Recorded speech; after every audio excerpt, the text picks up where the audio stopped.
दोस्तों एक बात आज बहुत गहराई से समझनी है। ज्यादातर छात्र गरीब इसलिए नहीं रहते क्योंकि उनके पास पैसे कमाने की समझ नहीं होती, बल्कि इसलिए रहते हैं क्योंकि वो अपनी जेब से ज्यादा दूसरों की जिंदगी देखकर खर्च करते हैं। एक दोस्त ने नया फोन लिया, आपने भी लोन लेकर ले लिया। एक दोस्त पार्टी में गया, आपने भी उधार लेकर पैसे लगा दिए। ये देखा देखी वाली आदत धीरे धीरे आपकी जेब को अंदर से खोखला कर देती है और आपको पता भी नहीं चलता। एक सवाल खुद से पूछो, क्या आपने कभी सिर्फ इसलिए कोई चीज खरीदी है क्योंकि आपके दोस्त के पास वो थी? अगर जवाब हाँ है तो आज की बात आपके लिए ही है। एक छोटी सी कहानी सुनो। एक लड़का था, गांव से शहर पढ़ने आया, हॉस्टल में रहता था। घर से जितने पैसे आते महीने के पहले हफ्ते में ही खत्म हो जाते। वजह क्या थी?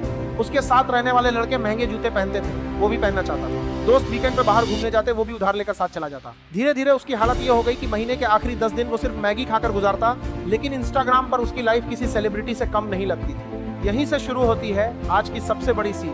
पहली गलती, तुलना की बीमारी। जब आप दूसरों की जिंदगी को अपने पैमाने से मापते हो तो आप कभी संतुष्ट नहीं रह पाते। दोस्त के पास जो है वो आपके पास होना जरूरी है। हर इंसान की परिस्थिति अलग होती है।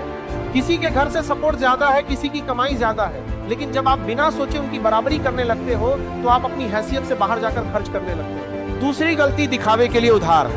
बहुत से छात्र सिर्फ इसलिए उधार लेते हैं ताकि ग्रुप में शामिल दिखे, ताकि कोई ये ना कहे कि यार तू तो आता ही नहीं। लेकिन याद रखो, जो दोस्त सिर्फ आपके खर्च करने की वजह से आपके साथ है, वो सच्चे दोस्त नहीं बल्कि आपकी जेब के दोस्त हैं। असली दोस्त वो होता है जो आपकी सादगी में भी आपके साथ खड़ा रहे, आपके सादगी में भी आपके साथ खड़ा रहे। तीसरी गलती, सोशल मीडिया की चमक में फंसना। आजकल हर कोई अपनी जिंदगी का सिर्फ अच्छा हिस्सा दिखाता है। कोई महंगी ट्रिप की फोटो डालता है, कोई नया गैजेट दिखाता है, लेकिन उसके पीछे की सच्चाई, कर्ज, टेंशन, वो कभी नहीं दिखाता। और आप उस चमक को देखकर अपनी असली जिंदगी से नाखुश होने लगते हो और बिना सोचे खर्च करने लगते हो, सिर्फ उस चमक का हिस्सा बनने के लिए। चौथी गलती, जरूरत और चाहत में फर्क भूल जाना। जब देखा देखी की आदत हावी हो जाती है तो इंसान ये सोचना बंद कर देता है कि उसे असल में क्या चाहिए। बस दिमाग में एक ही चीज रहती है, उसके पास है तो मेरे पास भी होना चाहिए। यही सोच आपको हर महीने गरीब बनाए रखती है, चाहे आपकी कमाई कितनी भी क्यों ना बढ़ जाए। पांचवी गलती, भविष्य को नजरअंदाज करना।